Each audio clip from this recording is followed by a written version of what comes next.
Well, hello there. And as you can see, we're still doing the Thursday sermons from here in the house. Normally it'd be nice to be out in the garage or out in the countryside somewhere or whatnot. But that's just the weather in Scotland at the moment, So you just kind of have to go with it.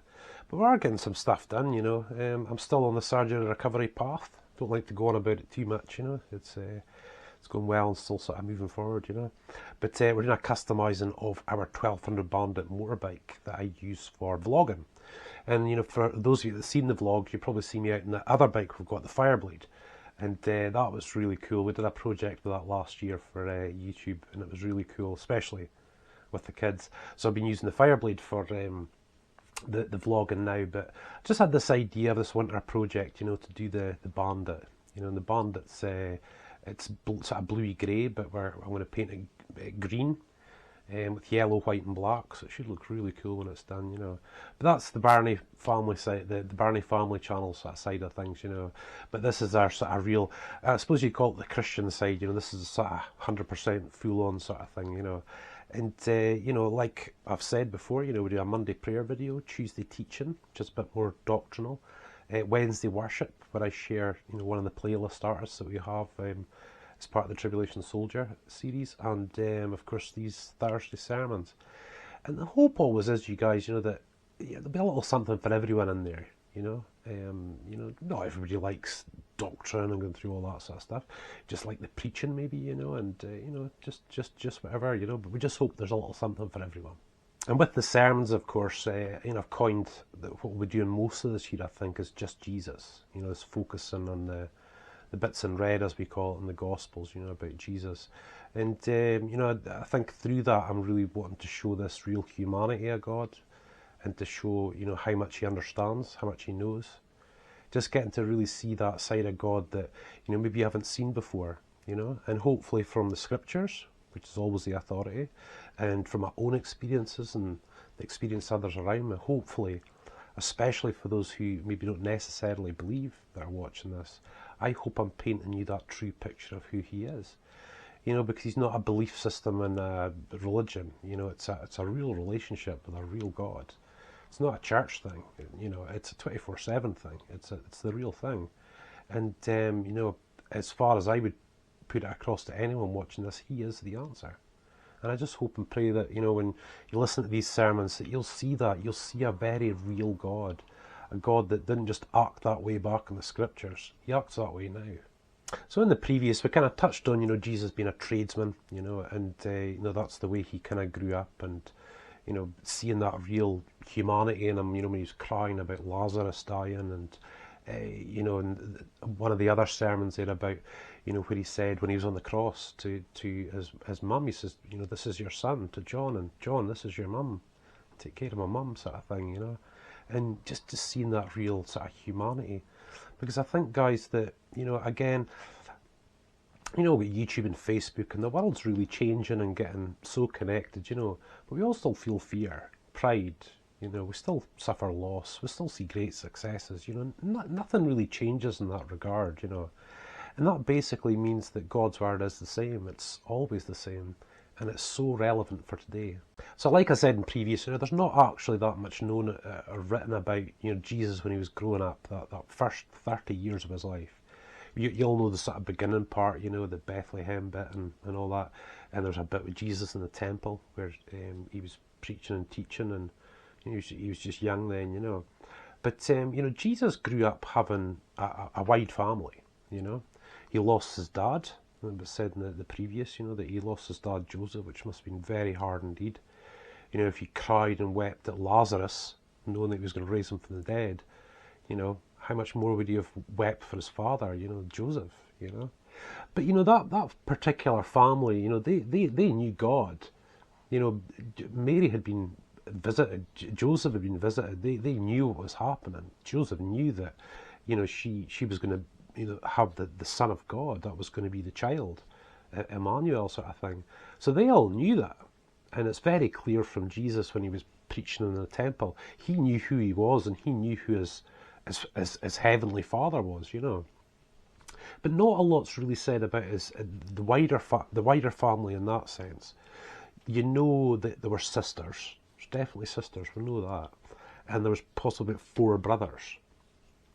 And of course, 2 of the sort of more well-known ones are James. You'll see the Epistle of James, and the Epistle of Jude. And I think his proper name, I think, was Judas, but it's Jude in the New Testament.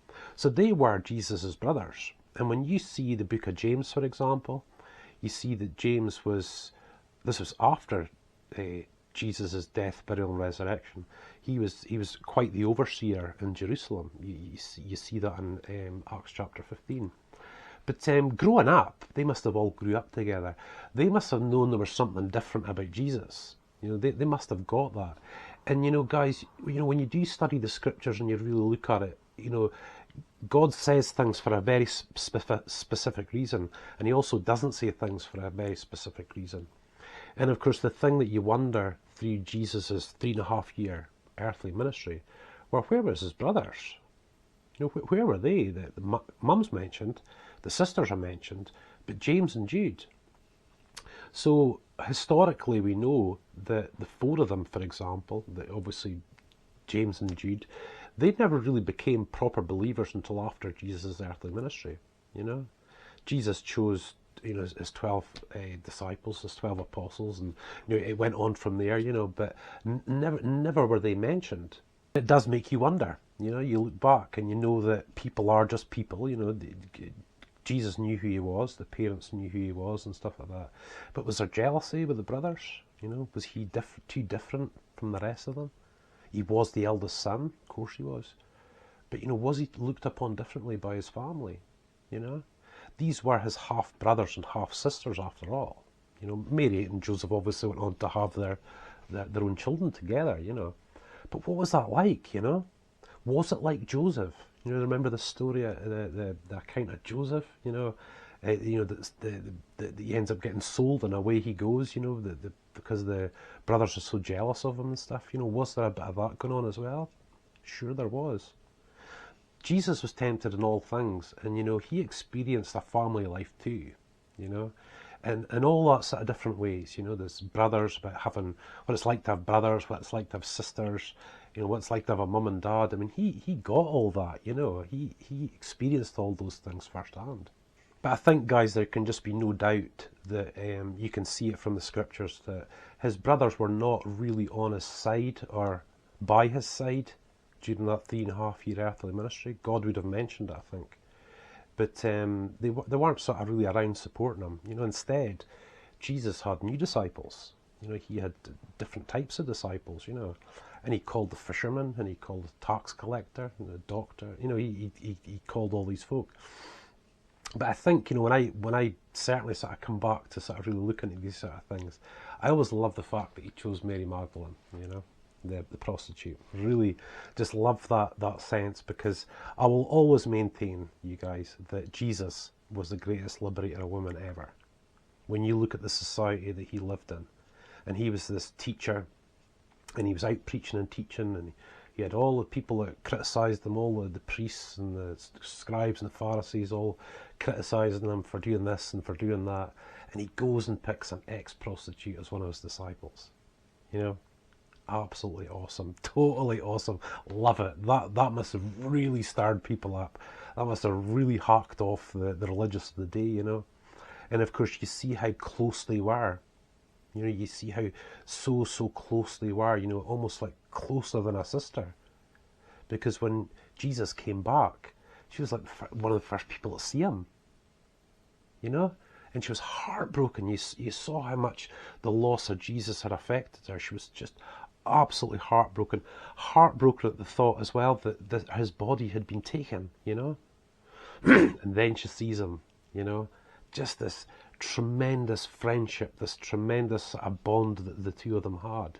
So guys, you know, that we can see within those relationships that God experienced all these things firsthand. You know, and he's not immune to, you know, he's not immune to understanding about marital issues, or, you know, feuding between brothers and sisters, and the way that brothers and sisters can be, or sister and sister can be, and all these sort of things. I'm sure they had their family problems, their family issues. They never have been immune from those things, you know. It wasn't this perfect upbringing, you guys, you know. But, you know, born in the manger, you know, blessed life, does the ministry, then he gets killed at the end of it. That's no way. He went through day by day, you know, night by night. He lived, he went to sleep, he got tired, he woke up, you know, he bathed, he ate, he drank, you know, he did all these things. But it's just those relationships that Jesus had, you guys, you know. And I'm just talking about that, so I suppose, inner circle at that particular point, you know. Best friends with an ex-prostitute, you know. And please don't for a minute think that, you know, Christians look down on prostitutes or things like that. You guys, I'm well aware of how sinful my nature is, you know. I'm not better than anyone, you know. But Jesus really proved that. He proved that by taking a person like Mary Magdalene as his inner circle. And this is the part I always love, you guys, you know, it's just that relationships that he had. You've got to see Jesus interacting with people. You know, see him interacting with all these different people that he had around him, you know. And like I keep coming back to Mary Magdalene, she was just always the thing. She must have been blown away at this relationship that she now had. You know, women weren't picked to be these types of people in that time. And Jesus always sort of seemed to go against the norm, you know, the social norm. But she was one that listened to him. She was one of her most devoted. Imagine how much she learnt from him. Imagine how much she saw. Goodness me. And what she sort of went on to do. It's just absolutely tremendous. But God, all too often, you guys, you know, they're looked upon as, oh, you'll only speak to pastors, or, you know, only, you know, be with the righteous people and people that are doing things right. Oh my goodness, you guys. That's just so far from the truth. You know, God showed us the time that he was there, the kind of relationships that he was willing to strike up and maintain and have with people. And you could see it. I mean, you look at a couple of the disciples, you could call them sons of thunder, arguing all the time, you know. And then you've got Peter, hugely sort of prideful guy. He gets dealt with in that. But, you know, all the different characters that he had around them, they weren't the same. You know, Peter was like a real man's man, whereas John was really quite sensitive. You know, he was quite a sensitive kind of guy, you know. But these were the kind of relationships that he had. And what happens in that, you guys, is that God was trying to show us something. He is trying to show us something of the kind of relationships that he had. And guys, when we look at that, we should never believe for a minute that he wouldn't have a relationship with us. Take a look at the scriptures. Look at all the different characters, all the different people in that. And you ask yourself the question, would he have a relationship with you? Of course he would. Of course he would. You see him, I love it. I love it. I love him being in among the, as it says now, the publicans and the sinners, you know. That's where I want him to be with me, you know. Jesus never preached from a temple all the time or anything like that. He was out and about all the time, and he was out and about among people. Just everybody and anybody, you know. Farmers, fishermen, just awesome. And this was God. So guys, I think, you know, when it comes to this sort of fairly brief sermon in this series, I think for those who maybe don't necessarily believe, again, young Christians, you know, maybe if you're feeling a little bit unsure, take a look at the bits in red. Take a look at what Jesus actually did, factually and actually did, when he had his earthly ministry. And you'll see that he would have anyone as a friend, you know, to be in his inner circle, with all different personalities, all different quirks, all sort of different backgrounds, willing to have a relationship with anyone. So guys, again, just another a brief sermon, you know, as we sort of start winding up this year to these Just Jesus sermons, you know, and I'm just really looking forward to sharing sort of more and more and more as we go along, you know. And I think, as always, you guys, I think that, you know, one of the main sort of motivations for me when I'm preaching something like this is to just keep proving who God really is, not what he's made out to be, or what you've maybe picked up on by maybe one or two experiences, but to see who he actually is, you know. And one of the few ways you can do that, one of the few amazing ways that you can do that, is looking at those parts in red, is seeing what God did. He was God, he was in thought, word and deed. This was Jesus, this was God, and this was what he did. And again, you ask yourself the question, would he have a relationship with me? A sinner, a dirty, rotten sinner, just, you don't know what I've done. Well, we know what Mary Magdalene did, you guys. You look at the relationship Jesus had with her. Absolutely awesome. He transformed her life. Absolutely transformed her life. And he can do it for anyone. He can do it for anyone. Please don't ever think that you're the odd one out, because you're not. God will just do it with anyone. So listen, guys, thank you so much for watching. Like I keep saying, you know, we've got quite a large social media platform with the Tribulation Soldier book series. You know, you've got the motorbike vlogs and the tours, and funsy stuff. We've also got a kids-only YouTube channel now called Birnie Family Fun. And that's featuring David and Emily, my kids, and total naturals, just awesome, you know, really having a lot of fun. And then, of course, we've got more of our sort of Christian side of things, as we call it, you know, the prayer, the teaching, the worship videos, the sermons. And again, as always, you guys, I just hope there's a little something for everyone in it, you know. But I just pray that you come away from this brief sermon just knowing that God, there's no boundaries. You know, God will come straight into your life, straight into your family, straight into your marriage, straight into your home. You know, that's where he wants to be. And again, the scriptures assure us all that. God bless you. Thank you so much for watching.